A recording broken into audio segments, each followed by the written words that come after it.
earlier, I believe last week.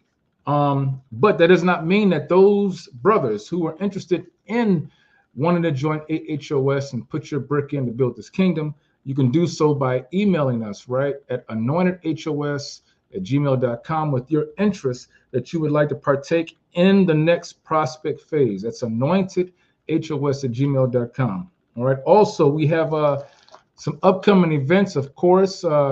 And one of the biggest coming up is our second annual, right? Our second annual Feast of Passover. That's right, April 21st, 7 p.m. It will be taking place in Atlanta, Georgia again. That's going to be on April 21st in Atlanta, Georgia. If you would like to attend, please go and visit our website. As you can see, we have it posted up. You can visit us at www.anointedhouseofsaints.org. That's www.anointedhouseofsaints.org. You go on there, you purchase your ticket, you lock in your seat, right? And we want to see everyone that's able to make it. We want to see everyone out there so we can have a great day in the Lord. All right, all praises for that. So with that, let me go ahead and get to these.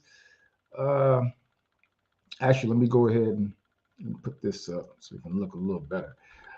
Get to these shout outs, right? Let's get to the shout outs and we can get this class started. But yeah, let me do that first. So here we go. As always, want to say shalom to Joan Gilchrist. Shalom, sis. Welcome, welcome. Shalom to Sister Malka Yapa. Shalom. Shalom to sis Debbie Diane. Shalom. Shalom to Brown. Shalom to Akamasha. Shalom. Shalom to Chavis. Shalom to Brother John Allen. Shalom.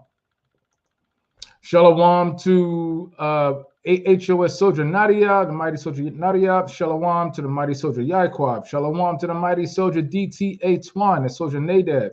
Shalom to the mighty soldier Zebulon Ban Yasharala. Shalom to the mighty brother Nazar. Welcome, welcome. Good to see you, brother. Shalom to the mighty officer Kadar Aharon. Shalom to the mighty soldier AHOS Kasaja. Shalom, shalom to soldier Be Like Ants. Shalom to Victoria Christina. Shalom. Shalom to AHOS soldier Araya. Shalom to officer Benyamin. Welcome, welcome. Shalom to the mighty sister, the diligent sister El. Shalom to you, sis. Shalom to brother Win Walker. Good to see you, brother. Good to see you. Shalom to World Without End. Shalom to the mighty officer Boaz. Shalom. Shalom to Mortgage King. Shalom, shalom. Shalom to Sister Anariah. Shalom. Shalom to Yohanan. Shalom to Sister Charlia. Shalom. Shalom to the mighty soldier James Jones. Shalom. And shalom to the mighty officer Shemaiah. If there's anyone that I missed, Salakia, I will try and catch you at the end of class. But without further ado, let's get started. And again, tonight's lesson, tonight's class is titled ZESTY, ZESTY with a Z, Bishop and Black Churches. All right, Cap, is all yours. All right, y'all. Shalom. Again, Salakia. Haven't ate all day. And that was bison brisket. You're not supposed to let that get cold. I know y'all never had bison before, but you know. Bison's good. It's not bad. Bison's real good. So, all right. Today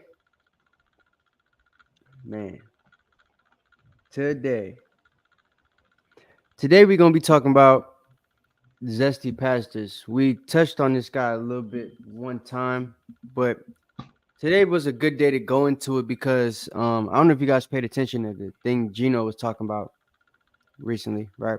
Last week. But he basically had a meeting with the head of the Black Caucus of it is. Yes, you can eat bison. Most definitely. Yep. I suggest you eat bison. It's a Gadite delicacy. So, right. But yeah. So we got like Gino Jenkins. If I'm gonna just play the video for you guys. Jennings. Yeah. I be calling him Jenkins because he sounds like a damn Jenkins. When you look at him, you just think he's like I just want to say, "What's up, Mr. Jenkins?" when I see him. But Right. But so Gino Jennings, he basically was called into a meeting with the head of the Black Caucus of Pastors. For those of y'all that don't know, there's such thing as that, right? Mhm. I forget what the dude name is. Hayward. Let me see. Bishop Hayward. I think that's his name. Hayward. No, wait, hold on. Head of Pastors Caucus. There you go. All right, so I'll show you this dude in a second. There's a whole list of the black pastors and black caucus leaders and all that type of stuff that, run the churches. But basically, Gino had a meeting with this guy, and I'll play the video while I pull the thing up. And the guy basically told him on behalf of TD Jakes not to talk about homosexuals no more, not to condemn homosexuality in the black church, and that if he does, he'll be silenced from all platforms. Kind of like they did Farrakhan that one time. Remember when they shut Farrakhan down? Right. And he wasn't allowed on no public platforms and stuff. That's why you don't really see him no more. Because a lot of the platforms, they didn't keep him revoked or his status revoked rather, but he still, it's like a silent treatment almost. Right. Where unless he has to be put on television, he's not going to be seen. So it's a similar thing going on here, where they're threatening Gino and other pastors that have been speaking against homosexuality to the point where now they're not allowed to talk about it. And Gino, being who he is, he basically came out and said something about it. So check this out right quick. Hopefully, don't give me no issues. To ban me, on rewind FCC. So men and women ever reach out to Hit and go back and see what else he has to say here. seek to reach out to politicians and whatever stars or men and women ever now to connect with him. And remember, men renowned and stuff like that, those are the who? The boule, right? The people we talked about the last couple of weeks. All of this is connected, right? These black people that we were talking about with the Cat Williams video we did, the people we were talking about during the TD Snake and Jake video, people we're going to be talking about today. It's all connected. And there's an agenda going on, especially within the black and Hispanic communities, where within the church, they're trying to make it okay for you to do all the sin that you do in the world, right? They're basically trying to make the world and the church one as far as the way that you live your life and stuff like that. So, and it's all based off of love. You know what I'm saying? Not only the hug, happy-go-lucky love, but do whatever you love to do, even if it's go to Diddy parties and be power bottoms, right? Right. So check this out. Him to contact the FCC to ban me off all airways and to sue those who's speaking about him on social media.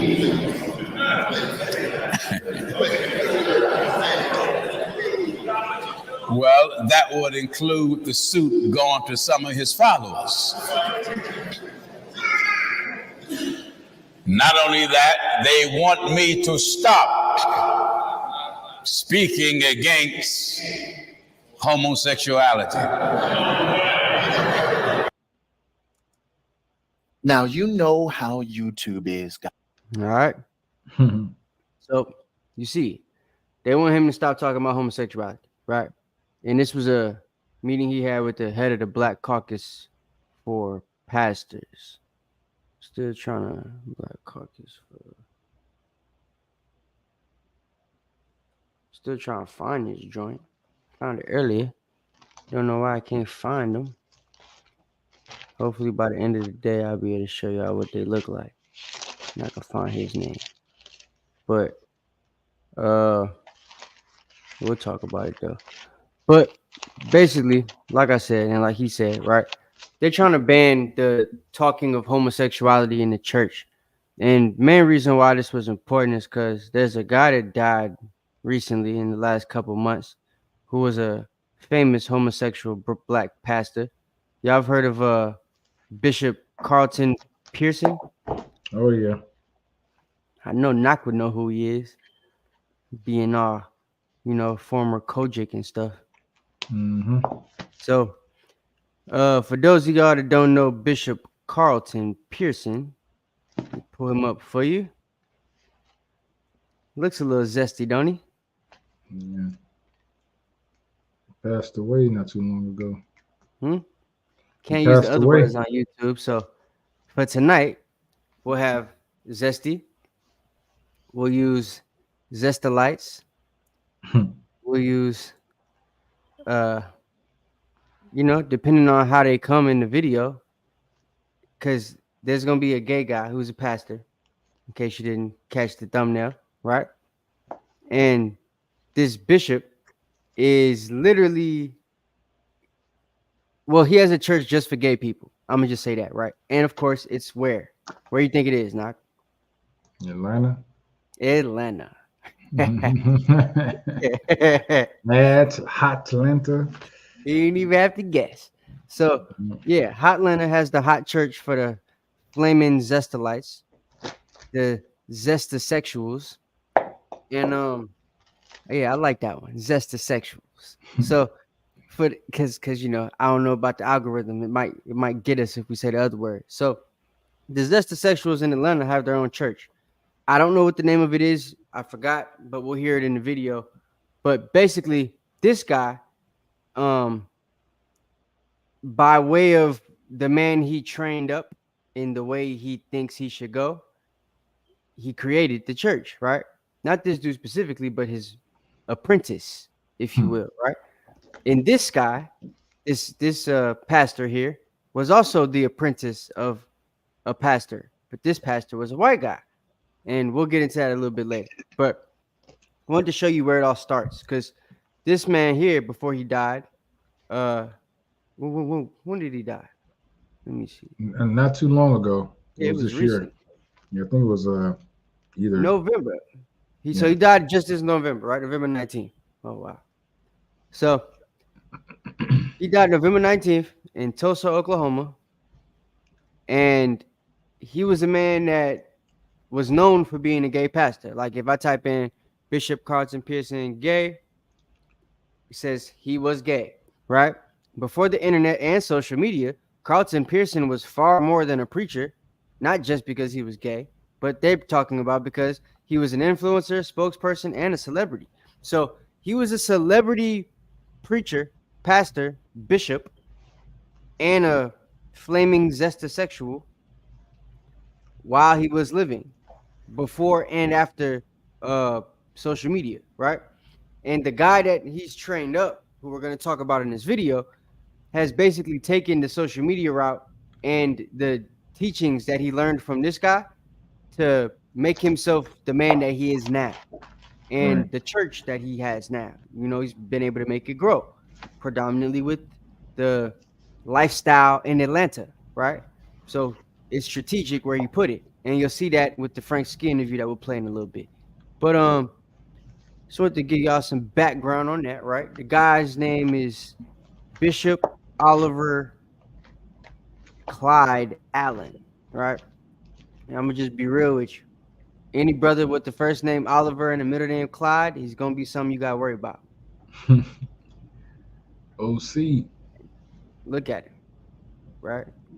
Boy. Got the same makeup artist here, I bet, as one of the brackets. Like they're saying back, or the single shots that the ladies take for Real Housewives or something. You know what I'm saying? Like, this is his wedding. It's also the cover for his Instagram picture. Him and his first gentleman,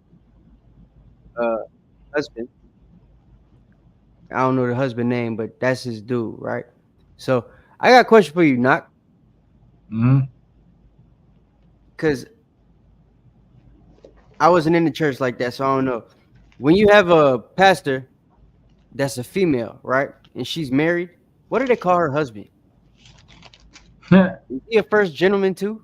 I believe so. I want to That's say that's, but yeah, I've never experienced a church where there was a woman who was the, you know, leader of the church and her husband was subject under her. But I've yeah, seen it though. I mean, I've never experienced it personally, but I'm sure it's there. I would assume that he would be called first gentleman. I mean, I That don't got to see. be what he's called, right? Yeah, yeah, First man don't sound right, so first gentleman. yeah. That yeah. So he's basically got the same name as if a woman was the preacher. Like if Joyce Meyer's husband was in the church and he's sitting on the side in the in the crowd in the first seat. You know what I mean? It do Like how sound Beyonce weird. was sitting watching Jay-Z at the Grammy Awards and stuff, right? He's sitting there Right. with his little dress on and his top hat. And the guy goes, "This is my first gentleman," or "my husband, the first gentleman," or whatever it is, right?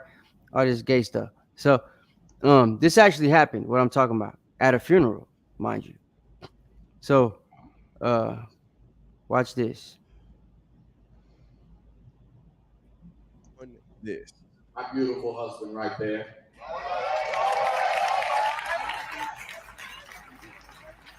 You see the sister? Right. You see the sister? Now they had a funeral, y'all. They had a funeral, and this pastor went on stage because whose funeral do you think it is? It's Mr. Pearson's funeral. Wow. And we know Mr. Pearson is gay, right? So to make the crowd, which I'm sure this was in Atlanta, to make the or it might have been in Tulsa, I don't know. It ain't that many zestisexuals in Tulsa, so I don't know how well this was received if it was in Oklahoma. But if it was in Atlanta, he definitely was okay to say this. But as you see, there were pastors and preachers and female preachers and pastors in the room. If you recognize the lady with the gold wig on in the middle, she's the greens, beans, potatoes, tomatoes, cats, dogs, frog, hog. Shirley Caesar. That's that lady, right? Pastor Cheryl. And the lady next to her looked like, I forget her damn name, bro. She looked like, I forget, but she kind of like Dionne Warwick a little bit, but not really. But point I'm trying to make is there's older preachers in here, right? And when he came out and said something about a first gentleman, obviously there was people that aren't from Atlanta here that don't know this man, and they didn't even know he was gay. You gotta play But that they back. introduced him as bishop, and when he came on stage, he's talking about the dead bishop, who also was gay, and he just feels the need to introduce his husband to the crowd, like it's an award ceremony. So check it out. Is going to be on this. My beautiful husband right there.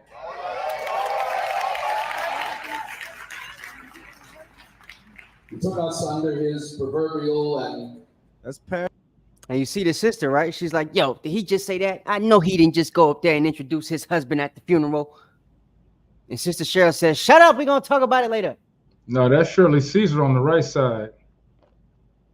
That's Shirley on the right. Yeah, that's Shirley on the right. So She's is the that one. Dionne Warwick she- in the middle? Who that is in the I middle? don't know who that is, but that's Shirley asking, like, what did he just say? So Yeah, Shirley the one saying, "Yo, he just said he gay." Right, right. Damn. This must be Nene Leakes or something. I don't know. Pastor Shirley Caesar with a man who calls himself a bishop. Damn, it's 3 old ladies that asking the question. Why they all asking the middle lady like she know him? Is that his mama or something? You let your son go up there and tell everybody he gay? I can't believe you. Look at the lady with the glasses. She like, "Yo, what's going on here?" Talking, and she finds out that the man who calls himself a bishop has a husband, or as they call it, first gentleman. Yeah, you heard me right, ladies and gentlemen. First gentleman. Let's watch it one more time. This is Pastor Shirley Caesar's reaction. Okay. My beautiful husband right there.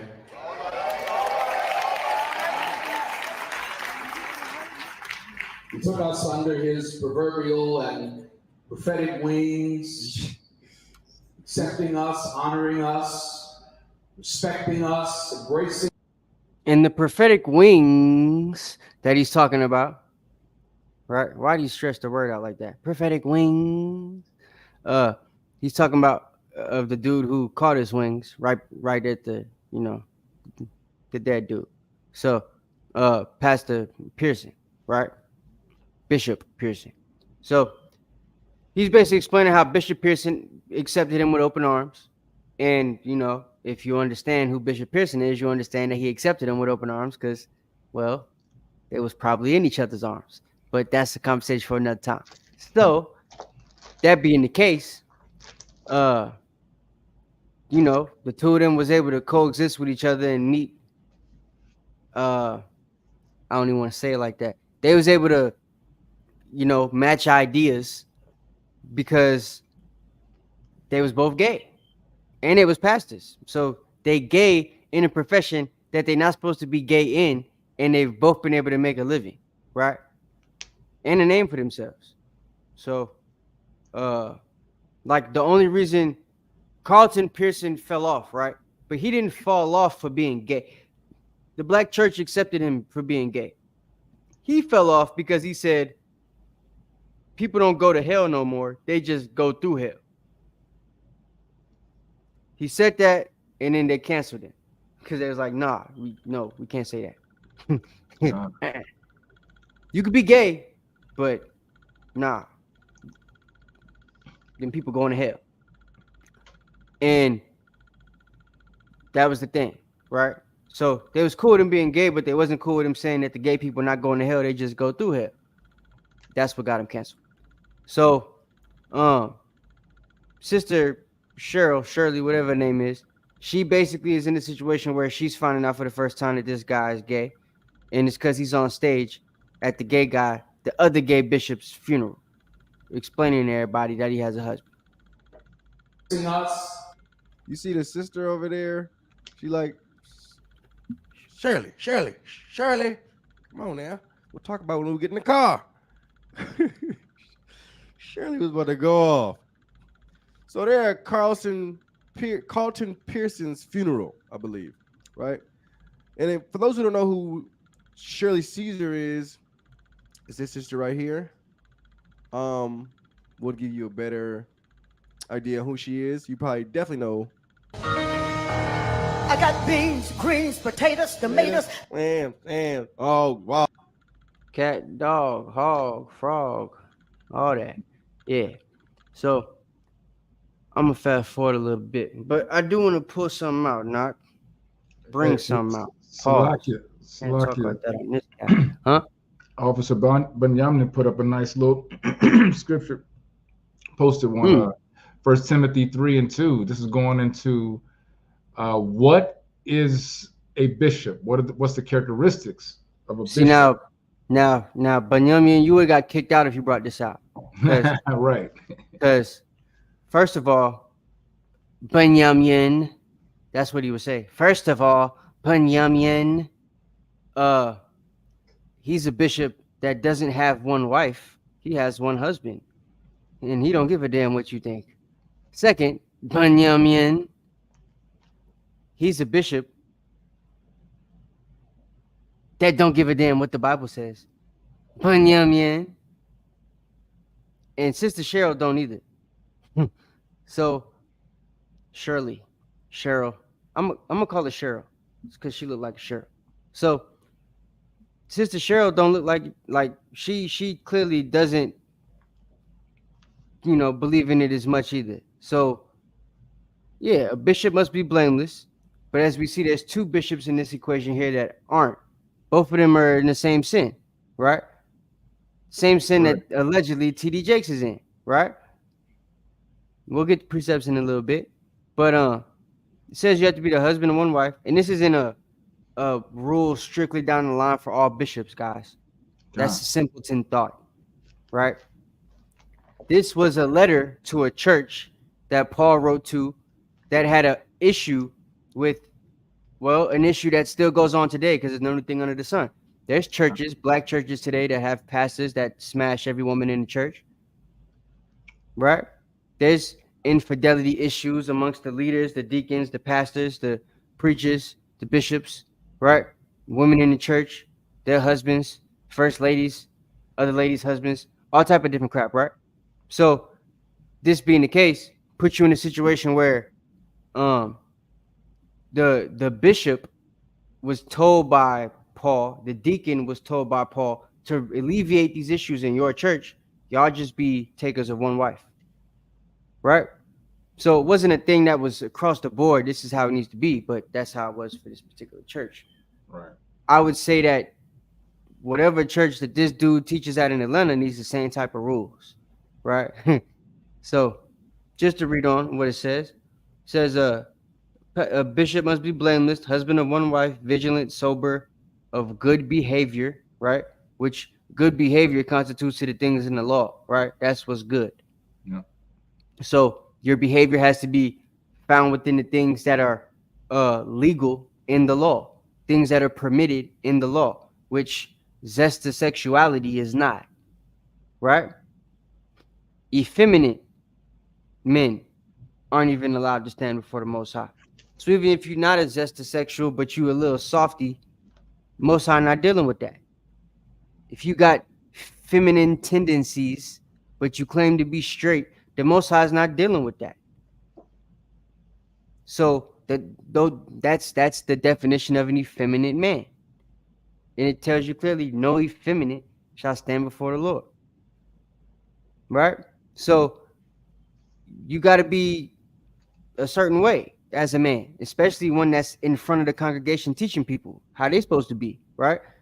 But what this guy's decided to do and what the black churches allowed him to do, as we're going to see, they've allowed him to make a church and allow this church be specifically for other zestasexuals, right? Right. I wouldn't be surprised if Thomas Dexter himself walked up in there a couple times to preach and maybe do a little scouting, because this is a church specifically for people in that lifestyle. On the Frank Ski interview that we're going to see in a minute, you're going to see an actual transsexual next to Frank Ski on the same couch telling Frank Ski that I don't even know if it's a woman transsexual or a man transsexual. Like this, whatever the dude, the thing is, it is the person. I'm trying not to be mean. The person is, it put like Frank in a situation where he had to ask how you got started, and the dude basically got the idea to get his own church from the transsexual. When he thought about on his own, right? I'm sure the placement of the church was something he thought about, which was, strategic putting it in Atlanta. I'm sure the only place you could put it would be Atlanta or San Francisco. So he picked the blacker of the two, right? And he had a church. So I'm gonna play a little bit more of this video just so y'all can see what's going on here before we get these precepts. But let me see right quick. Knock, did you disappear? Or you might be gone right quick. Let me pull this out.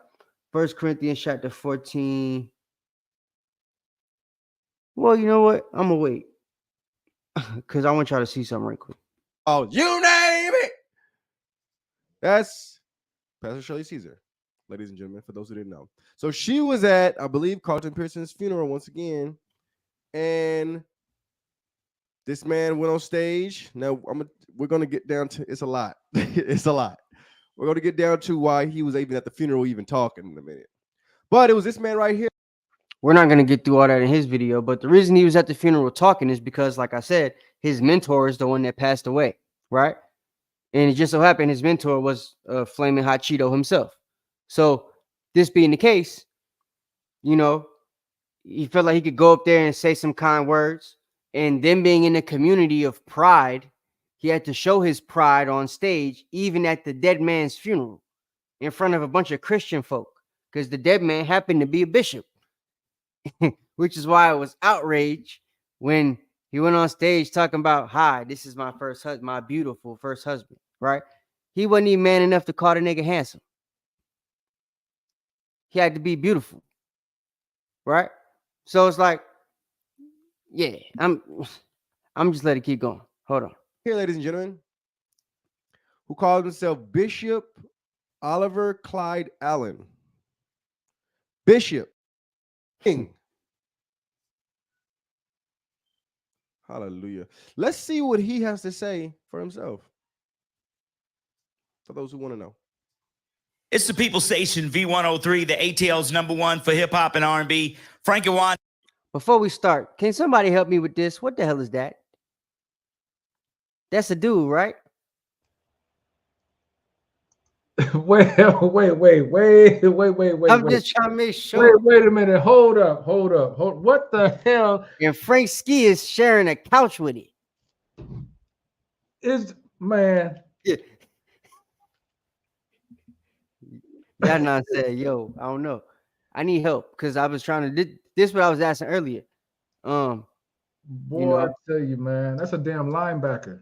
Well, this linebacker, number 54, LT, right?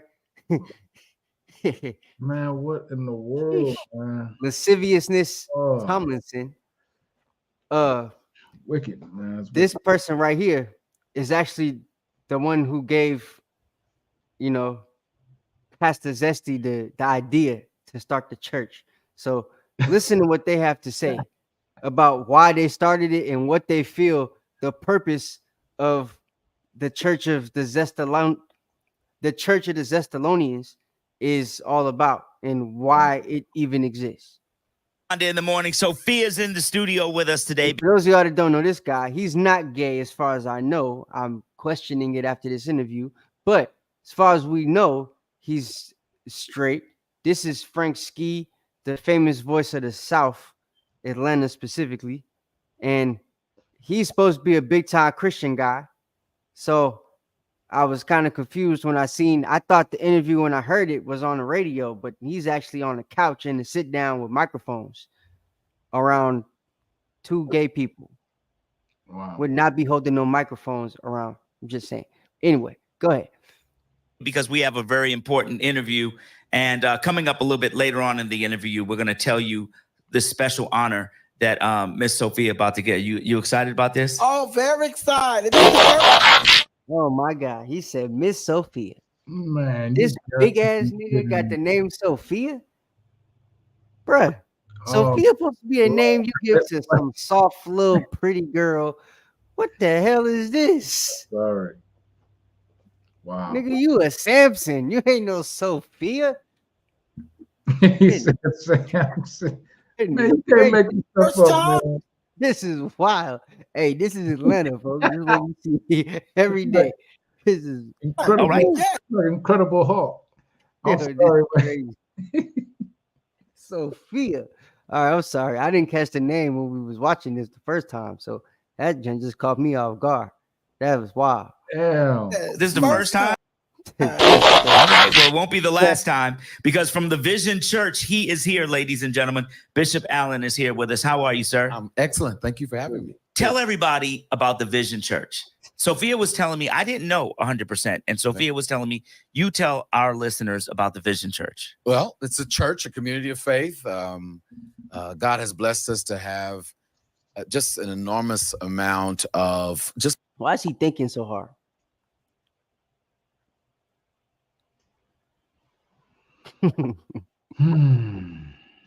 Yo, just listen to what he said. This is gonna be real Christian. Wonderful people who are connected to what God is doing, I believe, just around the world, where people are coming together, people from all kinds of backgrounds, right? I think Black, Hispanic, Native American, white, Asian, gay, transsexual, linebacker. we started in a way where our ministry was targeting the LGBTQI community, but it's Yep. Linebackers, gays, queers, transsexuals, and what's the I stand for? Illegitimate babies? What are you talking about? He said LGBTQI. What the hell is I? Oh yeah, that's I don't know, man. They got so they incest. LGBTQIA. I don't know. All right, yeah, that's Anybody know what the I stands for in the alphabet? I don't know if I want to know now. End with an A. Intersex. Whatever the hell that is. What's that? Yeah, No insane. clue what that is. Inadequate. Sex with yourself? What is that? I don't know. I don't Wow. Okay, we got asexual people now, huh? Wow. Learn something new every day. Expanded. People are beginning to come together, even with all that's going on in the world. People are beginning to come together, and I think the Vision Church, the Vision. Nigga, where are people beginning to come together? Is it happening in the Middle East right now? I know people come together when bombs melt your bodies together, but I don't think that's what you talk about here. No. Let me see. I don't know when people come. I mean, I know Israelites is waking up, but hell, we ain't even coming together like that. Check Facebook. Is he talking about the LGBTQIA community in that regard? They ain't even coming together. I seen Twitter fighting on the street on my way home. Well, what I'm bringing out is they're coming together in unrighteousness. They're coming together in wickedness. That's about the only thing I see them doing. If that's what he's talking about, I think I would look at it more in that way. At least that's my opinion on that. This guy is, man, just his look, man. That's kind of off, man. That's so off. Yeah, he's the prettiest pastor you ever seen in your life. Wow. Second prettiest, because Pearson was a, pretty prince-looking dude too. Cathedral of Atlanta represents that community. Yes. I hate being from. It's crazy. Vision Church, the Vision Cathedral of Atlanta represents that. Vision Cathedral of Atlanta. That's what it's called. Yep, that's what it's called. We need to pull up there, guys. Vision Cathedral of Atlanta. It's probably right across the street from Bulldogs. I wouldn't be surprised if they're on the same block. I'm sure it's community. Yes. So when you first started, you said what? I said there it is. Wow. I'm gonna look it up. Vision Cathedral of Atlanta. The Vision Church. Yes, sir. Did you get a lot of flack? It's called the Vision Church. That's what he calls it. So the real name is Vision Cathedral of Atlanta. He calls it the Vision Church for short. What's the vision? Right. The vision is that regular church folks and gay people could come to church together without anybody discriminating against each other. It's very similar to the vision or the dream that Martin Luther King had. And you can see how they twisted. Martin Luther King's dream was for, blacks and whites to be able to come together and not have any discrimination, but they be, if there's going to be discrimination, is based off the content of your character. Now, they've basically added a layer to that.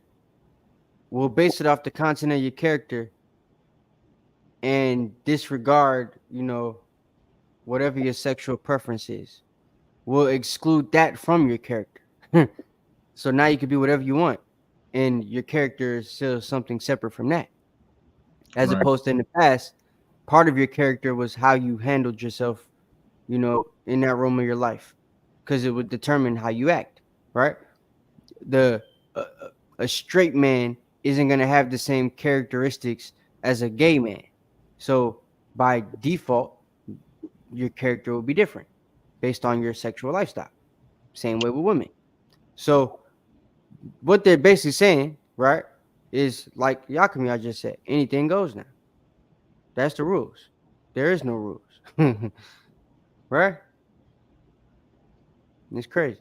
And listen to, yeah, go ahead. Hey, but we can look at this spiritually also, like what you said earlier about Martin Luther King bringing in the I Have a Dream and the agenda behind that, with integration versus segregation. But we know that the LGBT community uses the civil rights platform as a way to spread their information and to somehow get into the, in legislation to get laws passed to where now they're able to marry each other. So Yeah, that wouldn't have even happened had it not been for that gate, that flood that was opened up with the civil rights movement. yeah, the gay floodgate. Right. The So the anything goes, just like Kevin said. Yeah. That's facts. Yeah, because they was out there with Bayard Rustin, Yep. like alongside Martin Luther King. So that's facts. Yep. He opened the door for all of that stuff. It's not just in the like media, Democrats and Republicans and school and all that crap. They would have you think that that's the main issue that people have with, or like that would be the main thing that came out of Black History Month and the Civil Rights Movement and stuff like that. But it's not just a celebration for Black people. This is also a month that celebrates gays, because the same month or the same time period we got our rights, they got theirs too. They were right next to us doing it. They used them in the fight, which is why the same thing that we have to prove our fight or to constitute our fight, which is the civil rights movement, they also get to latch on to that too and use it for their fight, which, by the way, is continuing to progress while ours is stagnant, and it has been since they killed King. Right. Right? We haven't got any new laws and legislation to help us out. We've gotten new laws and legislation to hurt us, but the gays have gotten new laws and legislation in the last 10 years to help them. Right. Right. Exactly. Feel me? So that's right. I just wanted to put this out there. This is why it's possible for them to now sit on a stage. 15 years ago, Fransky wouldn't be caught dead next to a transsexual. Now he's on camera on a YouTube video that people can watch 100 million times, as many times as they want. It ain't cable television. It's a YouTube recording. And he's next to damn Magilla Gorilla. Like, it's crazy, bro. Gorilla. Good. Crazy, Oh, yes. I got a lot of flack. Miss Sophia knows. Yeah. I got a lot of flack. And they keep calling Magilla Miss Sophia. Like it's like the, nigga. Damn it, man. This man. It don't even look like a miss any. You look more miss, bruh. You look, the dude on the screen right now, both of the dudes on the screen right now look more miss than the dude with the wig on in the dress. I don't even know if he got on the dress. It might be a dashiki that's just stretched out that big because his shoulders is that damn big. It's great. And you know, I'm sorry. Bruh. Reality is a lot of progressive leaders, a lot of progressive pastors. There are a number of pastors in this city and abroad who, you know, the whole point of the ministry was to bring people together. Yeah. But to bring people together who are different. Yeah. And the truth of the matter is, you know, religion, Christianity, the Black church has wrestled with that. And so we got religion, Christianity, the Black church has not accepted gay people. That's what he's trying to say. But that ain't true. That's a lie. Proof in the pudding is this right here, right? Proof in the pudding is once Barack Obama said, you know, I've changed my views.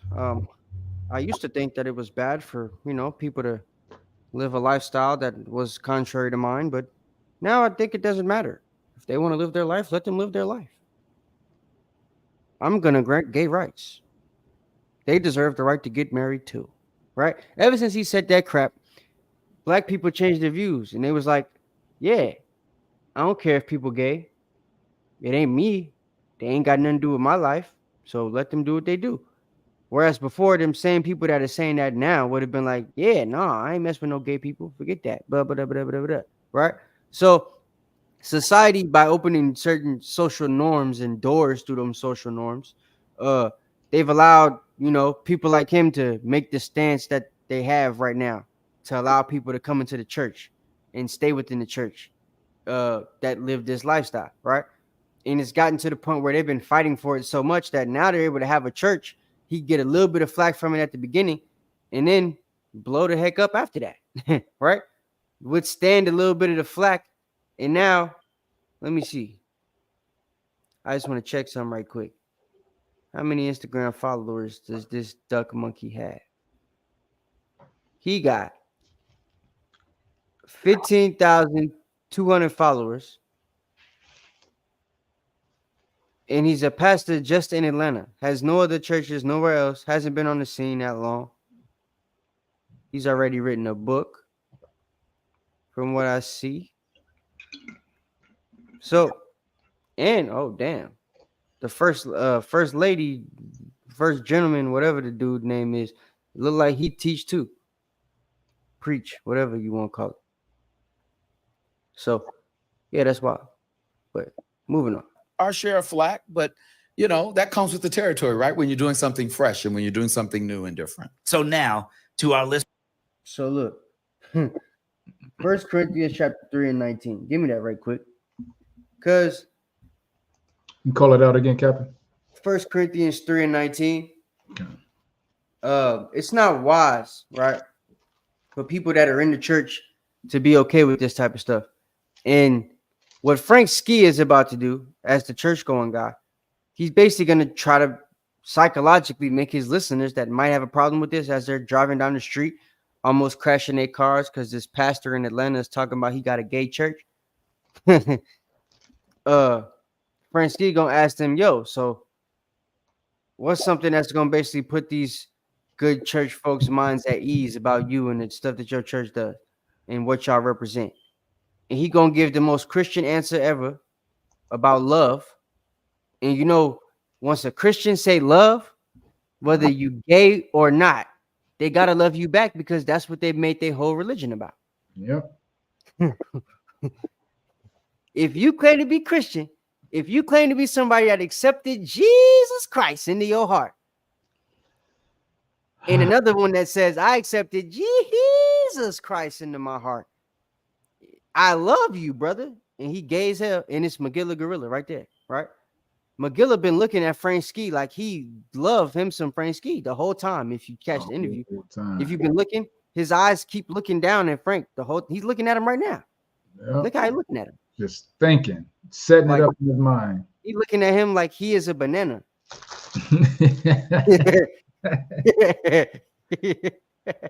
Oh man, this is crazy. So this is crazy, bro. Frank Ski is about to make his listeners be okay with what they just heard come out this dude's mouth, because the guy is gonna say the word love, and him being the gay pastor, he knows they can't deny that. If I say, hey, I'm a Christian and y'all have to love me, all they can say is, damn, you're right. Because that's the doctrine that they made for the Christian church. Am I wrong? Read that. 1 Corinthians 3:19. This is why we teach what we teach about love in the way we teach it. One, because it's not what y'all say it is in the Bible. Two, because it is. Go ahead. This is the book of 1 Corinthians chapter 3 and verse 19. For the wisdom of this world is foolishness with God.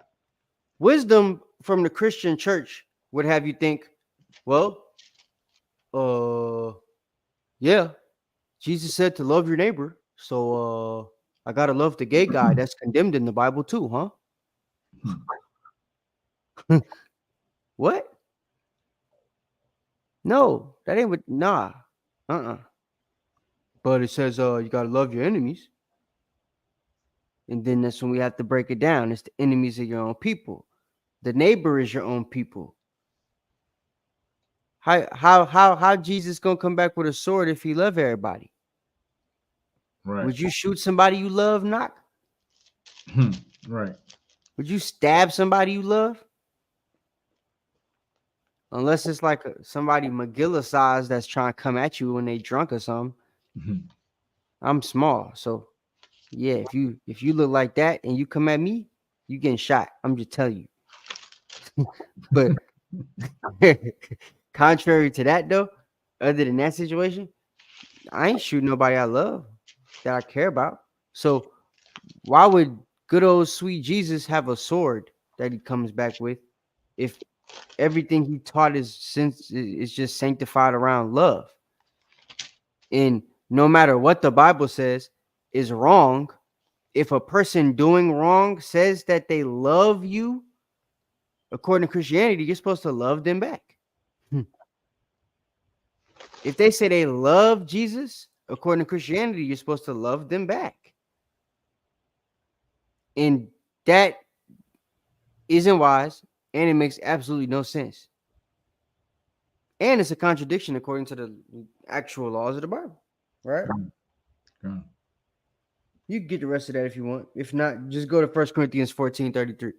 Yeah, I'll go ahead and finish it out. All right. 1 Corinthians 3:19. For the wisdom of this world is foolishness with God. For it is written, He taketh the wise in their own craftiness. Yep. So he's taking them in their own craftiness, right? They tried to get on this platform here with Fransky, talk to all the people in Atlanta who are already being socially conditioned to be okay with homosexuality because it's literally something we're seeing every single day. It is not an anomaly to walk into a Walmart and it be normal. Nice sunny day outside, sun shining, and then you walk outside and the clouds and everything, it look like it's from a rain tornado, and it's a big old black dude with a beard big as Rick Ross in a dress with some Timberlands on. Like, you'll see it in Atlanta. Or you'll see the little boys with the dreads, with the locks, the little rainbow colors in it. One lock pink, one lock purple, one lock turquoise, one lock teal, one lock amethyst purple, another one sapphire, anointed house of saints blue. He got on skinny jeans and the clear nail polish and stuff, right? And both of them go to the same church. It's called Vision Church of Atlanta. Hey, yo! The dude with the skinny jeans say he's straight with all the stuff in his hair. And the dude with the dress on looked like the guy next to Frank Ski that they call him Miss Sophia. Wow. His name might be Miss Antonique. Because they usually get themselves crazy names. Miss Akora. Miss I'm not saying Sophia. you know, yeah, crazy stuff. But yeah, you seen Jake with his nails painted. That's not a thing that you won't see here, right? Regular brothers be walking around with the black nail polish on out here, with their head, half their head shaved off like Cassie and stuff. Like, it's crazy, bro. It's really crazy out here. So 1 Corinthians 14:33. That's perfect for right now. Because God is not the author of the confusion that we keep seeing around about us. But unfortunately, we're going to keep seeing it because that's what Babylon means, guys. And we're in Babylon the Great. So ain't going to be no more confusion than what you're going to see here in this place. Go ahead, read that. It's the book of 1 Corinthians chapter 14 and verse 33. For God is not the author of confusion. Yes, but of God peace. did not make Miss Sophia in his image. God. This is Satan that created this. Miss Sophia, in his perfect form, probably looks like, I don't even know. Like, it's hard to see what that dude looked like with all that crap on. Just being real. Like, can't see how his beard grow. If he can even grow a beard. Look like he ain't taking them little hormone pills because he's still built like a damn linebacker. And got about 5 coats of like this is just a cross dresser. That's all this is. He could take off all that makeup and go to the gym with his regular face on and look like a dude that could be a bodyguard for somebody at a Passover feast. But instead, and then at night he walk around like that. You know what I'm saying? But these people going to church because they have a church now that will accept him. He gonna go to Walmart looking like somebody dad, but go to church looking like somebody grandma that got beat up and was drunk at the same time.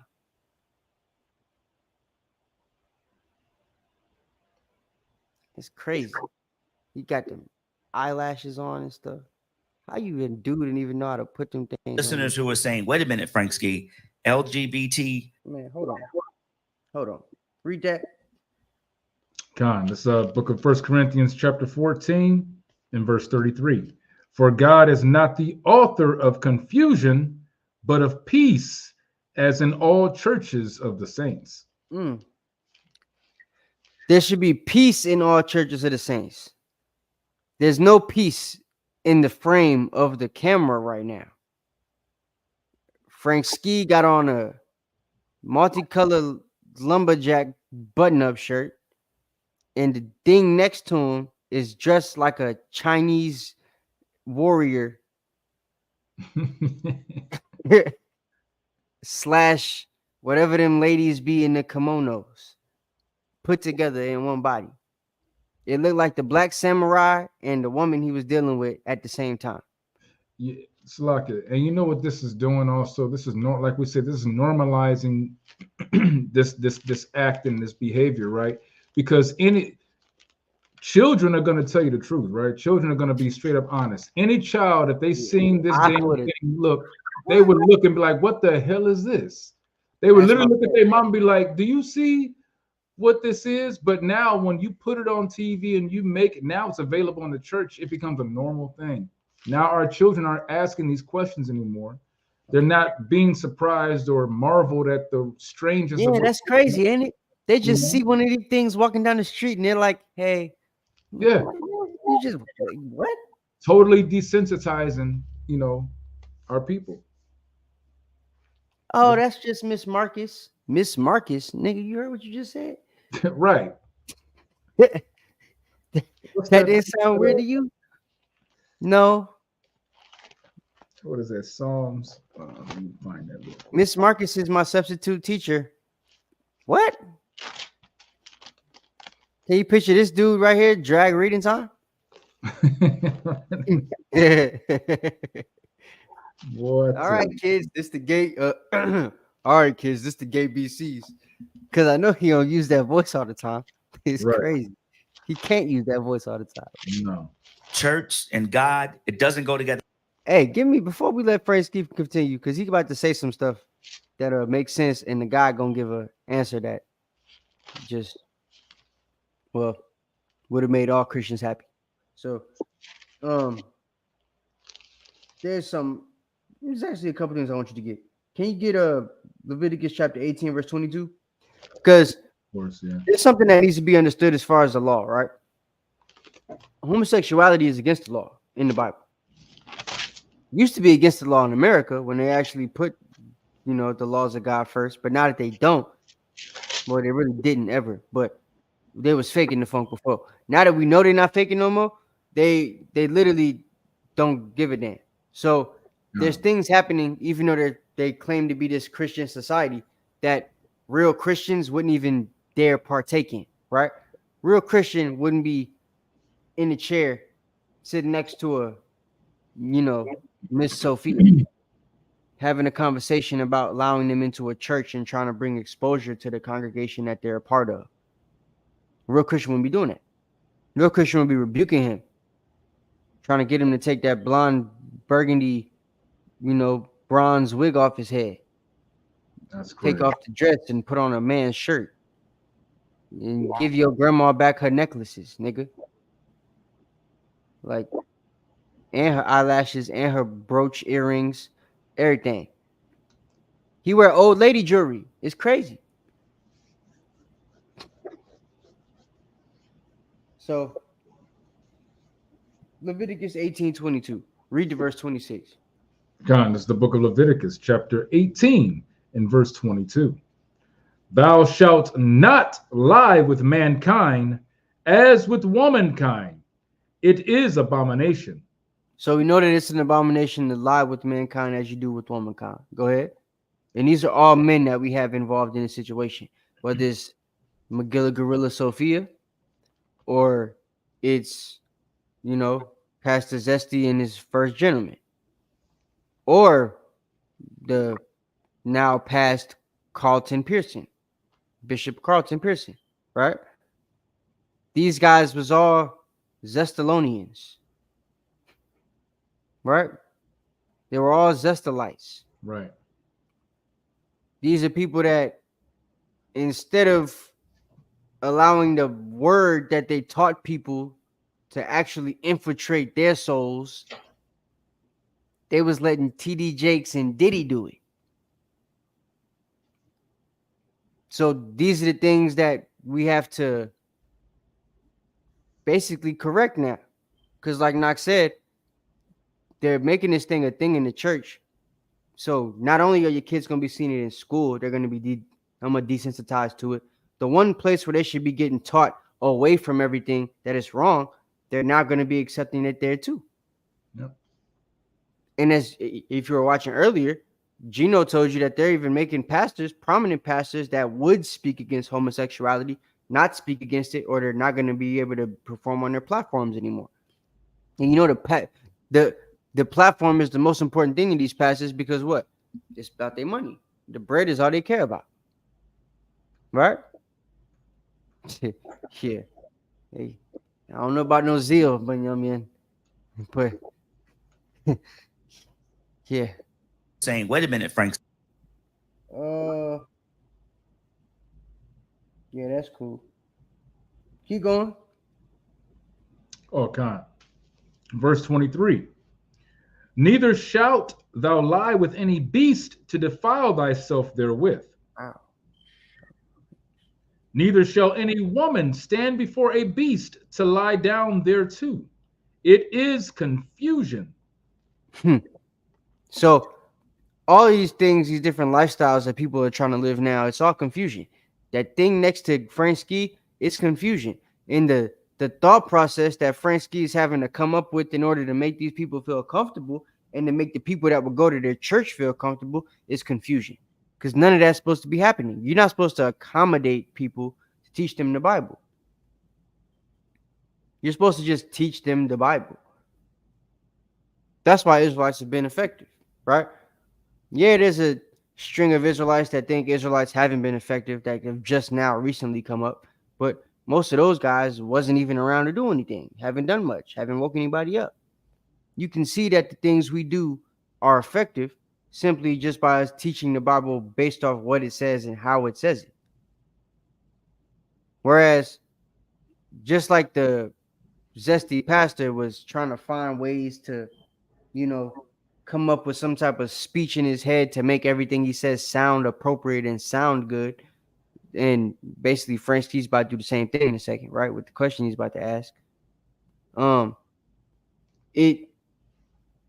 The sugar coating is going too far to the point where there's no rebukes going on in the actual Christian church anymore, especially the black church. Right. There's no correction coming from any angle at all anymore. At all. And that, I think, is the biggest issue. And that's the reason why we got to keep making videos like this. Because if we don't correct y'all, nobody else will. The problem is because y'all aren't used to being corrected anymore because nobody's doing it. You don't know what a rebuke is. You know what I'm saying? Y'all aren't learning scriptures in the church like open rebuke is better than secret love. Y'all are just learning about the secret love. And then the secret love is being amplified as if it's not a secret. It's just love. Just love. Now you're being told the things you would do in secret as far as love, just let everybody know you do it and still love. Love to do it. Right? And then that turned into love whatever the hell you want to do and just do that. Now we got 6'8", 295-pound niggas with dresses on and wigs. Salakia, and you want to know magenta lip gloss. Excuse me. Salakia. You want to know the crazy thing about it too is we know that Christianity pushes the love doctrine, right? Just like you said, if a man wants to come in and be a homosexual, he comes in as one and he leaves as one, because the Christian church says you must love your brother, right? So you have to accept their wickedness, and that's the folliness of Christianity. Because what's crazy is you'll ask them what is love according to the Bible, right? And you'll hear them bring up all kind of stuff. Oh, doing good for your neighbor, this and that. But let's stay right in Leviticus. I don't mean to go off where you were going, Captain, but let's find out. Let's find out what love is, right? How do you actually love according to the law and to the scriptures, right? Leviticus 19:17 says, "Thou shalt not hate thy brother in thine heart. Thou shalt in any wise rebuke thy neighbor and not suffer sin upon him." So love is actually telling Magilla Gorilla he going off and he need to take that wig off. He need to put some football pads on and get out there on Sunday and play some damn football pads. Nigga, you was born with them. Just go play. Right. So that's just the craziness behind all this, man. The love doctrine, but they don't know the true meaning of love as it pertains to what the scriptures say. But I yield. That's go crazy. Back to your. The way this man is looking at Franksky right now is making me uncomfortable. Looking up and down. Did you want me to continue on the 24? Yeah, read the verse 26, just because 26 is going, explain. Con, verse 24. "Defile not ye yourselves in any of these things, for in all these the nations are defiled, which I cast out before you. And the land is defiled. Therefore I do visit the iniquity thereof upon it, and the land itself vomiteth out her inhabitants." Verse 26. "You shall therefore keep my statutes and my judgments, and so you shall keep the statutes and the judgments." Look, because I came in the building asking the same thing. We've been trying to, I think so, because I don't know. They've been calling that thing Miss Sophia the whole time. Can you believe it? Sophia is just such a soft name, and they gave it to this big old rough. Right. Rawr. Damn, they could have called him Sully, or something. From the Monsters Inc. Y'all remember Sully? Yeah. He looked like Sully with 2 eyes. Crazy. But, all right, go ahead. So what 26 say again? It says, verse 26, "Ye shall therefore keep my statutes and my judgments." So we shall keep the statutes and the judgments, right? He gave us these things to do in the land. He told us not to deal with these certain abominations and stuff because it's confusion, as we see with what we have in front of us. When you delve into those things, you become confused, right? And then you're commanded to keep the statutes and judgments. Not just read to you a form of love in that book of Leviticus as rebuking people. Mm-hmm. And then when we get into the New Testament, the way that they explain love coincides with rebuking people, because the thing that you rebuke people on is what? The laws and commandments. Right? So if we was to go to like 1 John 5:3, it explains to you what love is from the standpoint of who you're rebuking, you know what I'm saying? And the standpoint of what the rebuke is supposed to be about, which is the laws and commandments. So he's telling you, if you love me, you will keep my commandments, because that's literally part of what love is, according to the Bible, right? Oh, that's a good one. The black help. Oh my gosh. That's a good one. Yeah. Yo, I just saw Hellboy yesterday. That's wild. That's the spirit. That's crazy. Oh man. Oh, that's the best one all night. Damn. This is definitely the Black Hellboy for sure. If they ever come out with one, I'm gonna write that one in the message boards. Y'all need to find Miss Sophia from the French show. Wow. Yeah, that's wild. The babe got a big ass right arm too. We can't see it on camera. Yeah. Oh man. Ski, LGBT church and God, it doesn't go together. How do you answer that now? I mean, God is love, right? See, Do God love Miss Sophia, bro? God Why is he love. made him look like that? God is love. So you gotta love my ass. Yeah. Oh, I mean to That's say how that. Fransky asked the question though. Fransky said, "Hey, so for all my church going people out there, they'll say, gay and church don't go together. So what do you say about that?"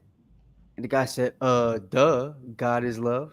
Like the face he made was duh. What do you mean? What do I say about that? Because they already know how to get over the Christian arguments.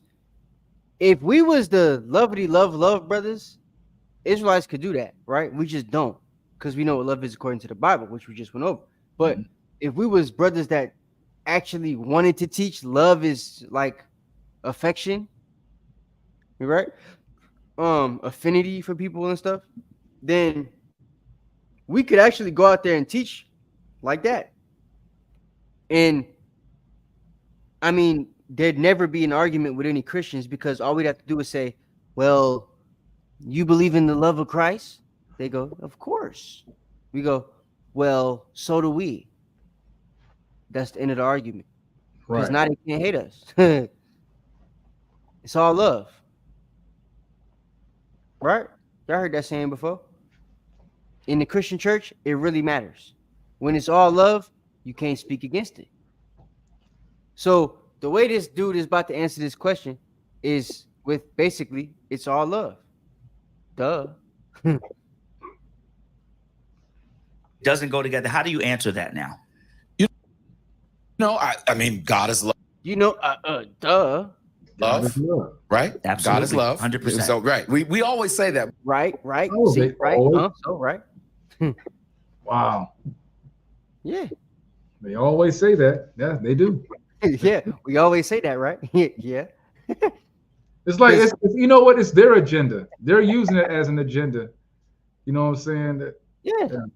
It's a capitalization tactic. It's like what you said earlier about the gay people in the I keep see now we gonna mess with the algorithm. The zestasexuals and the what you call it? Oh, Yummy pulled up. The zestasexuals and the civil rights movement, the way that they basically latched themselves on it, you know what I'm saying? Right. To pull themselves up by the bootstraps of us. And really, that's what the hell happened. They pulled themselves up by our bootstraps and then grew boots and started running. Right. Exactly. So, yeah.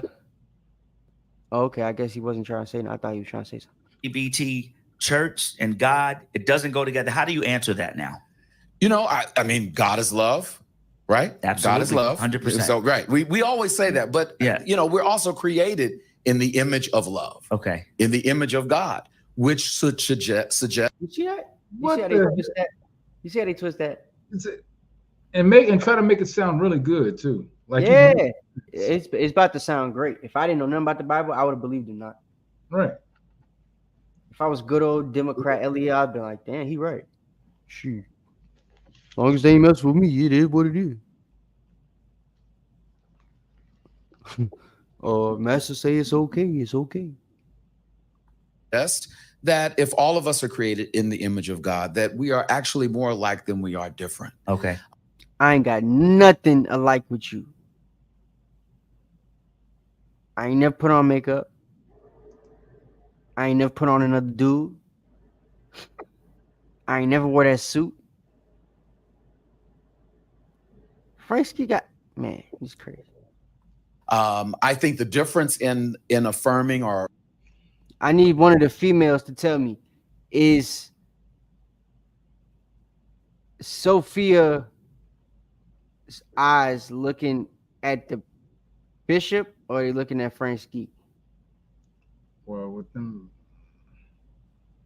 I just want to know. or more inclusive spaces are that we don't spend time focusing on the differences, right? Or we shouldn't. We should focus on the fact that not only are we created by love, but we are called to be loved. Love, love, love, love, love, love. We are called to be love, and we are love, We are made in the image of love. God is love, right? He ain't only been talking for like a minute and 30 seconds, and he done said love that many times and explained that many different avenues for love. And that's why the Christian church will never be able to say no to any homosexuals. They'll never be able to say no to the zestiness. They have to let him in the choir. They have to let him be the choir director. They have to let him be the pastor. Have to let him have a first gentleman. They have no choice. Why? Because they teach God is love. And if God is love, ain't no way for anybody to say God don't love somebody until he kills them. So as long as the dude is alive and he get to put on them suits and wear his makeup, and the other dude is able to be 6'8" and put on his Hellboy suit and a dress at the same time. You ever seen Hellboy in a dress? It's because he ain't found one that fit, but they found one for this dude. Damn. It's crazy. The real Hellboy got hair. This is the Hellboy that can't grow any. He's probably got the Isaiah 3 curse too. So it's like it's a lot of situations where brothers and sisters don't understand accepting this nonsense, especially within the church, is detrimental because it stops you from being able to correct certain other things, right? If you accept the homosexual, you have to also accept the pedophile. That's right. That's right. So once the homosexual's in the church, the pastor that might be sleeping with the little boys or the little girls in the church, he's not going to get punished because all he has to do is say, well, you let, Pastor Pearson in. Damn. Okay, cool. Appreciate you, sister. Just make a show. Call him Big Rough Rider. Don't ever disrespect DMX like that. No, I'm playing. But yeah, I don't even want to get the rest of these precepts because they talking about love, and I feel like it's so disrespectful. Can we get Galatians 2:17? God. Just hold that right quick, because yeah. There are people that have challenges, but I also found out that sometimes he said it's still people that have challenges with his church, but I found out sometimes I just don't give a damn. there are people that have challenges, but I also found out that sometimes it takes time for people to understand what it means to be more loving and accepting. And so rather than be defensive. So you know what that means? He's had people around him in the Christian community, right? And now he's got this false illusion. A lot of these pastors and stuff like that have been around for a long time that aren't within the Zesta-like community and stuff. They used to speak out against this stuff, right? They used to be on that Geno Jennings type time, but now they're starting to accept it. So before they'd go into a room, they might have a conference, something like that for pastors and bishops and stuff, and they ain't gonna talk to the Oliver Clyde Allens of the world, the Carlton Pearsons of the world. They're not gonna talk to those guys. But now they're having conversations with them. They're trying to do collaborations with churches and all type of different crap, right? So Oliver over here, Mr. Zest, is literally trying to explain to y'all that he's noticed that over time people have begun to accept him. He don't realize it doesn't really constitute whether they're actually accepting him or not. It's the thing that they're being taught to do so that we accept it. So a lot of these pastors, because they know the Bible for real, they might actually know not to accept him for real, but they're teaching you to accept him for real. And that's one of the biggest issues right there. So Galatians 2:17. God. It's the book of Galatians, chapter 2, and verse 17. But if, while we seek to be justified by Christ, we ourselves also are found sinners, is therefore Christ the minister of sin? God forbid. God is not the minister of sin. God hates the sinner and the sin. God. They go together, they coexist, right? So that's the answer to your question, Sis Victoria. But yeah, like we don't love them or the sin. We ain't rocking with neither one of them. All Israel isn't Israel, and definitely ain't having no effeminates or homosexuals with us. So that's just the way that's gonna be, whether they like it, understand it, believe it or not. So I mean, we got Galatians telling us that you can't make Yahweh, who they call Jesus Christ, the minister of sin. And we have this pastor here literally standing before us as a minister of sin in a church that is built off of people who commit a terrible, wicked sin, not only against themselves, but against all mankind, because it breaks the first commandment of being fruitful and multiply. How do people stay on the earth if we're not multiplying with each other? If a whole nation or race of people becomes gay, that means that whole race or nation of people is done for. Self-genocide. If a family has 2 gay boys and no girls in their family, their whole line is a dub. So, like, these are the things that Esau realized. And if he could push certain propaganda into the airways and either make you guys accept homosexuality or make you, zest the sexuals yourselves, then it literally puts them in a situation where, I mean, they're not going to break it. It's not broken, and they're not going to fix it. Right. They're going to keep going. But y'all ain't realizing that. That's the reason, once again, that we got to keep making these type of videos. Yep. So there's a bunch of precepts I could get, but I kind of want to play a little bit more of this and maybe get like 1 or 2 and leave. Well, I have a couple of precepts I'm going to bring out, but I'm That's a bit. You can bring them out. Finish that. You want to bring them out now? You want to play? You want to play a little bit more? No, keep playing. Keep playing. Okay. Expensive and try to over-explain. I think if we exemplify love more, I think people begin to change over time. Yeah. The first person I heard really opening. And like I said, he has that thought process simply because all the pastors that he saw that weren't exemplifying love before, from his standpoint, they're not doing it now because it's become a doctrine of the church. Just accept all these gay people. We need the money. The Israelites are taking our numbers. Right? The door and talking about this, ironically, to me, that spoke to me, to my heart, was when I first heard Kirk Franklin talking about it. Yes. And how he was talking about. Yeah. That's another gay guy. Allegedly. Unless you believe what his son said. Then it's factual. But it's ironic that the first person Frank Ski heard talk about homosexual pastors and the LGBTQXYZ AI or IA, whatever it's called, need to be, the fact that they're trying to make it seem like these people are in a place where they could come together and everything like that and stuff be straight. Frank Ski is literally putting himself in a bind here. That I could tell.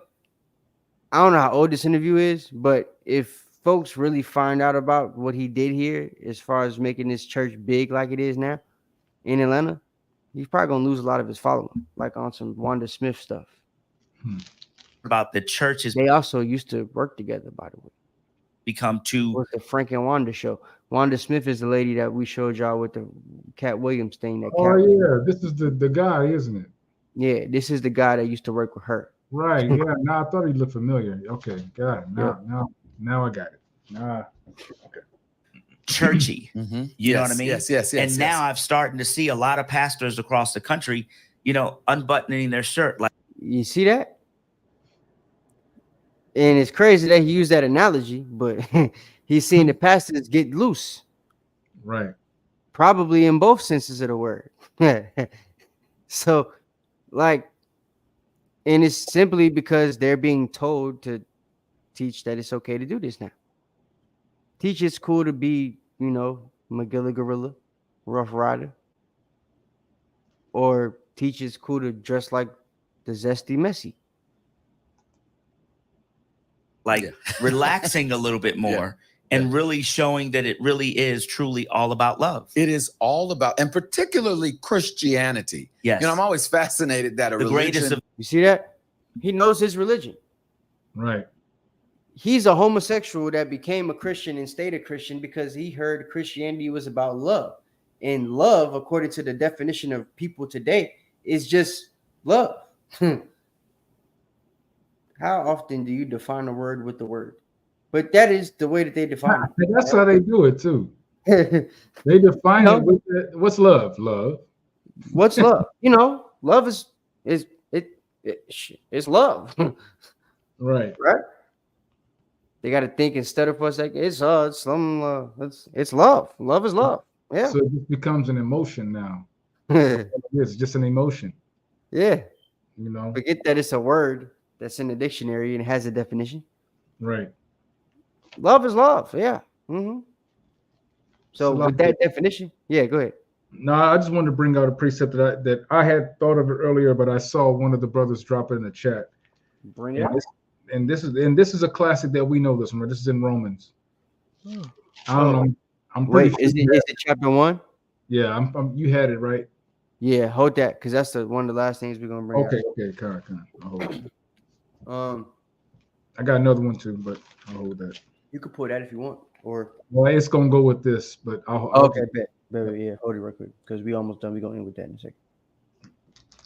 Of these is love. Is love. For those who are Christian and in many other religions, but particularly Christians, the whole religion is built on love. Right. And to sacrifice for love. Jesus Christ, the teachings of Christ is about love. Yeah. So you would to sacrifice for love? What is his sacrifice? Or is he talking about Christ's sacrifice? I'm confused because the way I can tell you what he sacrificed, but you ain't gonna like it. No, I can imagine. I just wow. He sacrificed his backside to the power bottom. That's right. Mm-hmm. The captain of the ship that shall soon sink. So, yeah, bro. Every time I hear this video, like I be having precepts, and then I think about what he said again, and then I get more precepts, and it's irritating because it's like, damn. He said love is. Yeah, I got rewind. Hold on. This is great.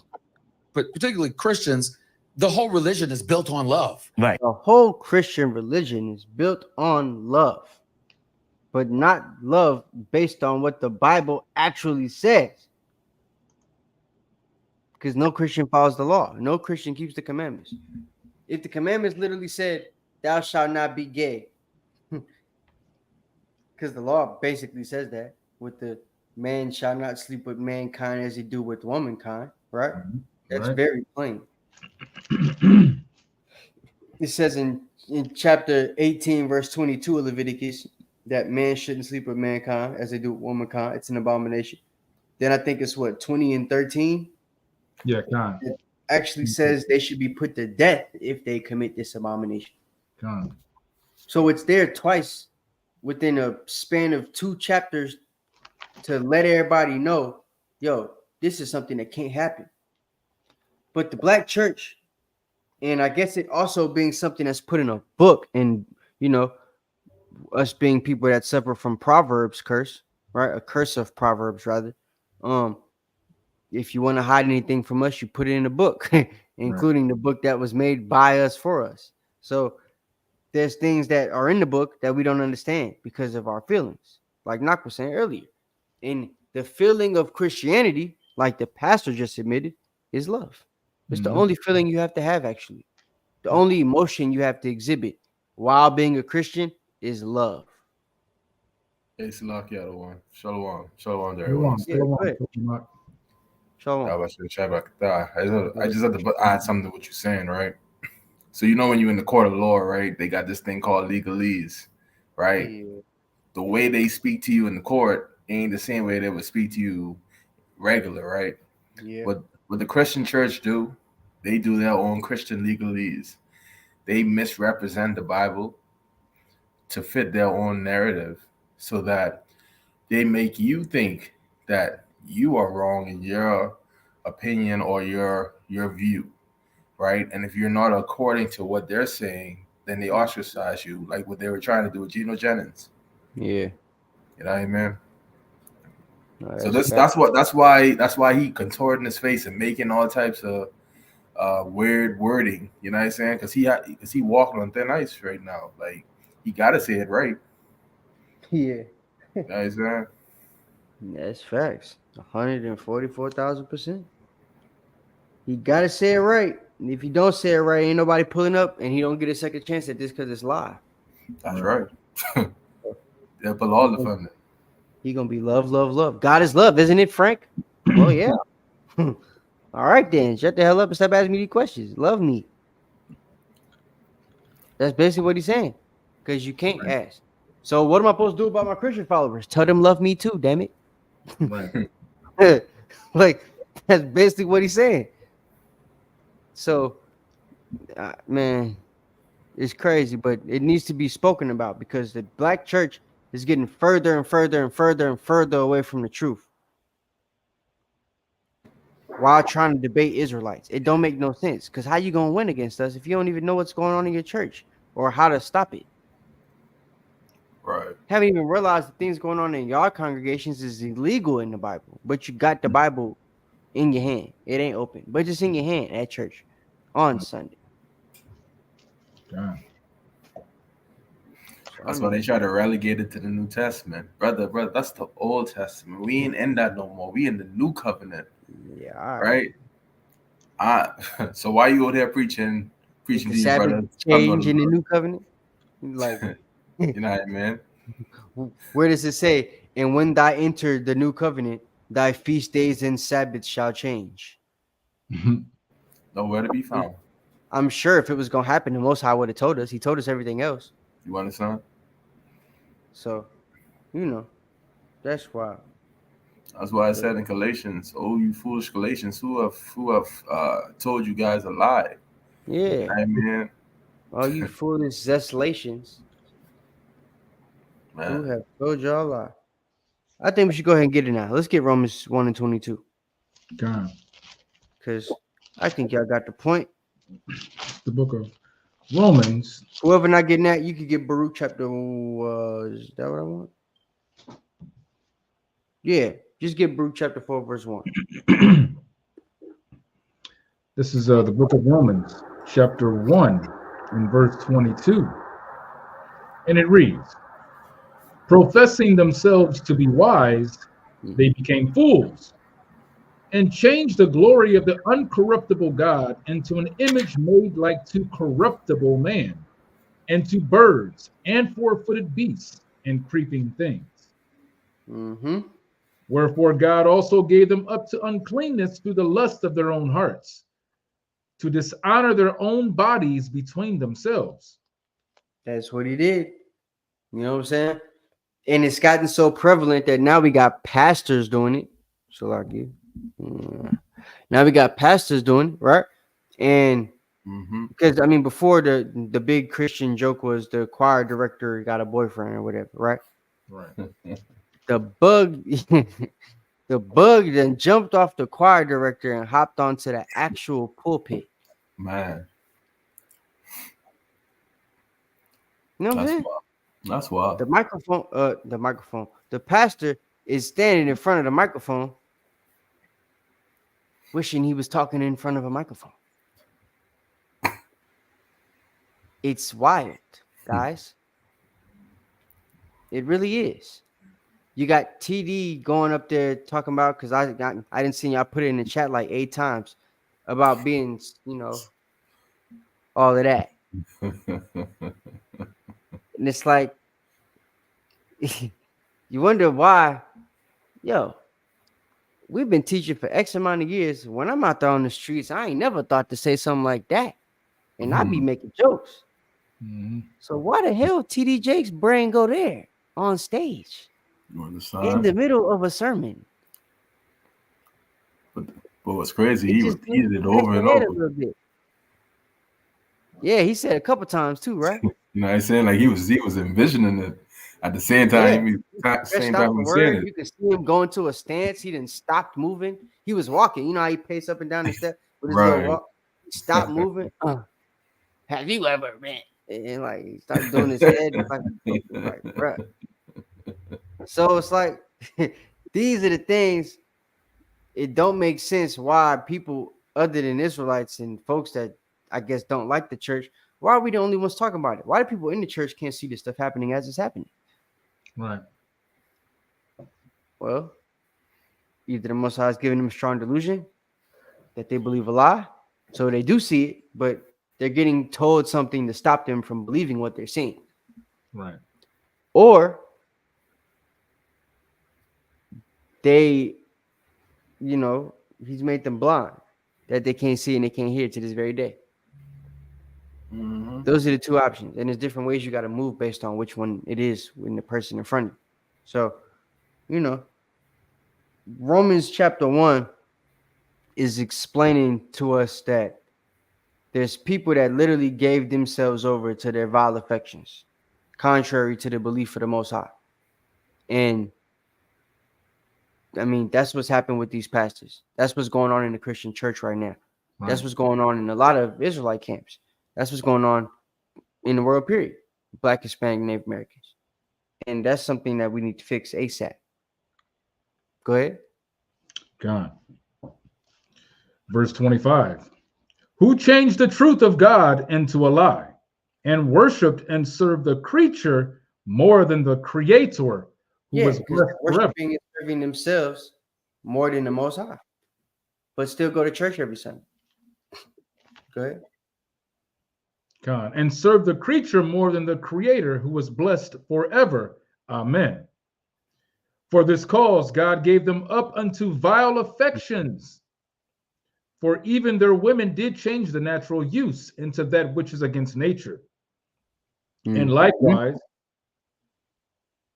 No, keep going. Verse 27. And likewise also the men, leaving the natural use of the woman, burned in their lust one toward another, men with men, working that which is unseemly, and receiving in them that recompense of their error, which was meat. And that's what's going to end up happening to these brothers, unfortunately, eventually, if they don't stop living the life that they're living. They end up getting that present from the Most High based on the lifestyle that they've been living. The repayment. Right? So we ain't got to get the rest of that. I just want to read up to that part because that's the judgment that's coming to these pastors. If they continue to not only live the lifestyle that they're living and promoting, but just promoting it, right? Accepting it. And that's for any other pastor too. If you're accepting this type of lifestyle into your congregation, you off. So that's really all I got, man. I ain't got nothing else. You got Brew 401? Oh shoot, my mic was muted. I was like, y'all can't hear me. I had a precept though. Oh, go ahead. Yeah, kind of. I'm getting this precept from the book of Matthew, chapter 13, verse 15. Because you were saying like how these these church folks, they don't be hearing what these pastors be saying and stuff, right? So it reads. I got it. You got it? This is the book of Matthew, chapter 13, and verse 15. Yeah. For this people's heart is waxed gross, and their ears are dull of hearing, right. And their eyes they have closed. So their hearts wax worse and worse. You know what I mean? Their thoughts on what the righteousness of God has been bastardized and corrupted. You know what I'm saying? By these pastors that tell you, well, God is love, but then yet they love the same gender as them. You know what I'm saying? And where we see in the Bible explicitly says that you're not supposed to do these things. These are abominations to the Most High. But yet they still do it. And because the people believe in these pastors so much, they go along with it, right? Yeah. So, you can read from their eyes. Come. Lest at any time they should see with their eyes and hear with their ears and should understand with their heart and should be converted and I should heal them. Right? So when it says in their eyes they have closed, lest at any time that they should see with their eyes, right? They're purposely not even trying to see it, right? In the beginning of this lesson, Shirley Caesar, she saw it, but the other people was acting like they didn't see it, right? But then she saw that they was embodied by it. So guess what? She closed her eyes too. You know what I mean? You got that movie called Eyes Wide Shut. You know what I mean? You there in the moment, but you close your eyes to everything that's going on. So you don't even see what's happening, right? But like if they actually open their eyes to see what's going on, and they could finally get this message that I don't want Eliel bringing out, they would get healed. That this word would heal them and take them out of that strong delusion. You know what I'm saying? Like them living in this delusion is what's gonna kill them ultimately. You know what I'm saying? When the Most High come and judge this nation, guess what? You getting mashed up with all them people with their eyes closed. You understand? Yep. So when you see that bright light, boom, you know that's it for you. You know what I'm saying? You wish a stain on the horse's bridle. Right. You know what I mean? But nah, I hear you. God, I got a precept that I want to go. Well, I got a scripture I want to go to because and someone get 1 Corinthians chapter 6. You say 1 Corinthians 3 and 6? Chapter 6, 1 Corinthians 6, and start at verse 9. But because these wicked pastors, these zesty sexuals, got to know something. I don't see how they can claim to be bishops and claim to be pastors and claim to push this word and this truth, what they call love, It's crazy, right? And not know, that these scriptures exist, right? Because in order to enter the kingdom of heaven, you gotta be keeping the commandments. You can't be, dressed up as Magilla Gorilla, and you can't be coming in here with zesty, with a Mr. Zesty pastor here. But go ahead and read 9. Start at verse 9. I know if I went to the gas station right now, that dude don't look like that. Right. There's the book of 1 Corinthians, chapter 6, verse 9. Know ye not that the unrighteous shall not inherit the kingdom of God? So it says, know ye not that the unrighteous. So let's find out what the unrighteous is. It's going to explain to us who are the unrighteous, what is the unrighteous, what's going to keep you out of the kingdom of God. Continue. God. Be not deceived, neither fornicators, nor can't say the word today, idolaters, nor adulterers, nor effeminate,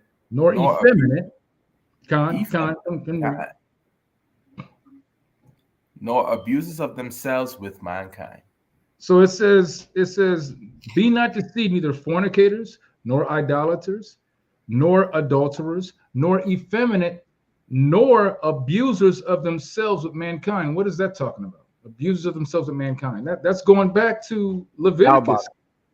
That's right. It's going to the power bottom. That's where it's going to. Continue to read, though. Go ahead, verse 10 real quick. Verse 10. Nor thieves, nor covetous, nor drunkards, nor revilers, nor extortioners shall inherit the kingdom of God.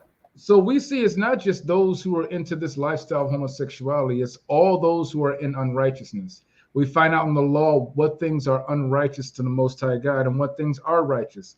We learn how to be righteous by keeping the commandments, right? And this is something verse 11 is going to say something, because even this pastor right now, if he reads this and understands this, he has a chance. He has a chance to repent. He has a chance to change his ways. Go ahead and read verse 11. Verse 11, and such were some of you, but ye are washed, but ye are sanctified, but ye are justified in the name of Yahweh Yahushua, and by the Spirit of our God. So now we see that, and such were some of you, because some of us were fornicators, some of us were extortioners, some of us were drunkards, right? Some of us may have lived that zesty lifestyle at one point in time. You know what I'm saying? But with Hamashiach Yahushua, we have a chance with him coming to redeem us. We have a chance now to repent and to come back to these commandments and have a chance to enter into the kingdom of heaven. So even Pastor Zesty and Megillah Gorilla, if that's what we want to call them tonight, they still have an opportunity, right? As long as they're breathing, they got an opportunity. I'm not saying that the Most High is going to put on their spirit, but I'm just saying some of them were us, right? And we have this opportunity to change. So I just wanted to bring that out, even for these power bottoms and flower pickers. I don't know. About you? Okay. I don't know. You won that Baruch 4, right? God, that's what we want. You want what verse you wanted? 21. I think it was it Baruch 4 and what was it, Kevin? I think is he on mute, Kevin? Yeah, you on mute. Damn, I'm saying, thinking y'all could hear me. I didn't even know I was on mute. Baruch 4:1. My bad. So 4:1. All right, God. This is the book of Baruch, chapter 4, verse 1. This is the book of the commandments of God and the law that endured forever. Contrary to popular belief, man, this is the book of the commandments of the Most High. The law endures how long? Forever. So that means it's never going to end. That's Jesus right. told you that. Right? So certain things that we were told at the beginning, we're not going to stop doing right now. Right? That's what y'all have to understand. So, yeah, make sure that y'all understand it straight up. Like the law is going to endure. So you have to make sure that you're within the law and that you're found doing when Yahushua, who they call Jesus Christ, returns. If you're not found doing the law, you're going to be found becoming a stain on the bridle. Right. Mm-hmm. You're going to be found with your head rolled a couple of feet from your body. Like, that's it. That's the only other conclusion. What verse 2 say? Verse 2, turn thee, O Jacob, and take hold of it. Walk in the presence of the light thereof, that thou mayest be illuminated. That's it. You have light in front of you. Right. Right? The Bible. Walk in the presence of the light thereof. Right? You know when you're on the street, you're on that dark road, it look like wrong turn 2 or whatever. Mm-hmm. You got 3 street lights. They all on the same side of the road. The other side of the road is dark. You're going to stay on the side of the street with the lights because your eye can see. That's right. Stay close to the light. Right? So that's what we're supposed to do. We're supposed to stay close to the light. Walk in the presence of the light thereof. Stop walking on the dark side. Can't see. Might walking, run, the sewer might be open. Forgot to close the little door or whatever. You walk right into that thing and fall. You dead. Broke your back. So that's equivalent to the blind leading the blind into a ditch. And the whole church, division church, ironically, has lost all their vision. Because none of y'all see that everything's wrong with the church that y'all created. That's right. Or follow. So that's all I got, man. Hope you enjoyed the class. You kind of want to get them horns sounding.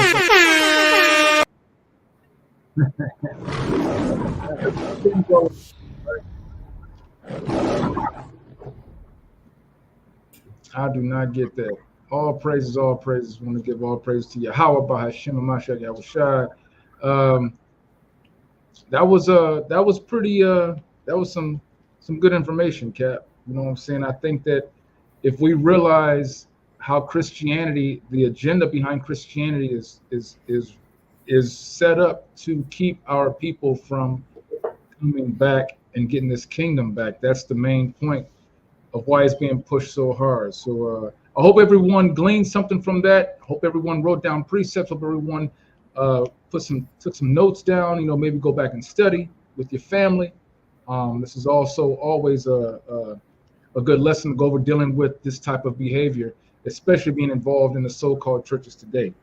But with that, before we get Daniel 7, I want to first remind those that we have classes throughout the week. So anybody who came in tonight and you're new to the class, please first of all like and subscribe to the channel. Also share when you get posted or a notification. Share the channel, share the class, because we are live on Monday nights, Milk Monday. Also, we are live on on Wild Out Wednesday with Captain Yahweh. Then we have Thursday Night Live with the Torah portion with Captain Jonathan.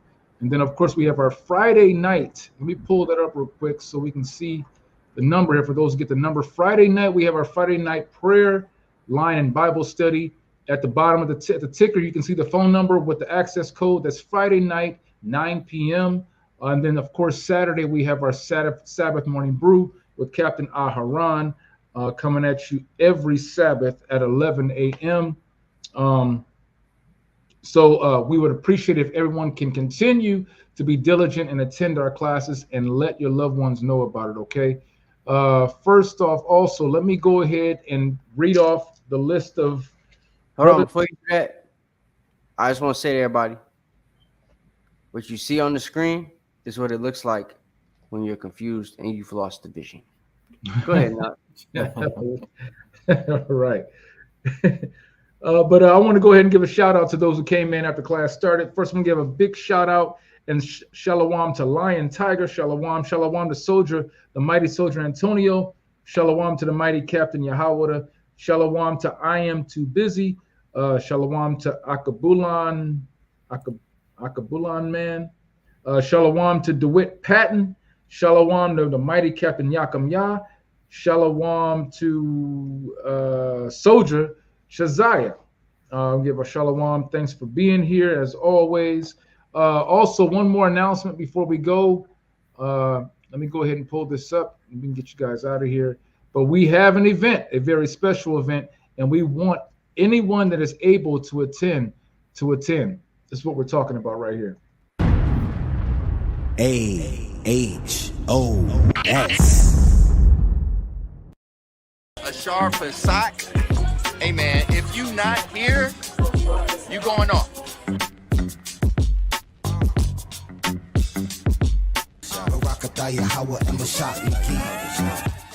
Save the date. Anointed House of Saints invites you to our Passover celebration in Atlanta, Georgia, on April 21st, 2024 at 7 p.m. Enjoy a weekend of family fun with events catering to all ages. It's a celebration you won't want to miss. Reserve your seats now at www.anointedhouseofsaints.org. Join us for a laid-back, joy-filled weekend with your loved ones. See you there.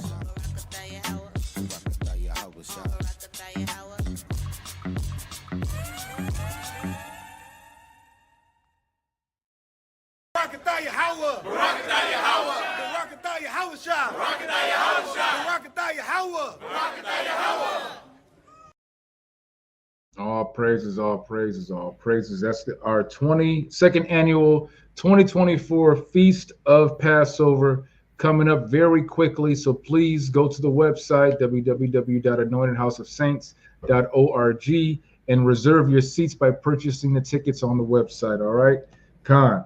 All right, so with that, we're going to go ahead and get Daniel 7:18. Officer, did you have it, or you have any last words, officer? Yeah, actually I do. Also on Friday is actually new moon. So we have a new moon lesson. Oh, So you guys got to tune in for that for sure. I believe Officer Boaz is going to be bringing out a mighty lesson. So you guys want to stay tuned for that for sure. All right, you get Daniel 7. Let's see again. All right. This is the book of Daniel, chapter 7, verse 18. You say what? I said, bring it out. Okay. But the saints of the Most High shall take the kingdom and possess the kingdom forever, even forever and ever. B'Shem HaMashiach Yahushai. And with that, I am Officer Knock. Captain All, the aristocrat. Officer Benyamia. And we are the Anointed House of Saints. And until next time, Shalom, family. Shalom. This is not a test.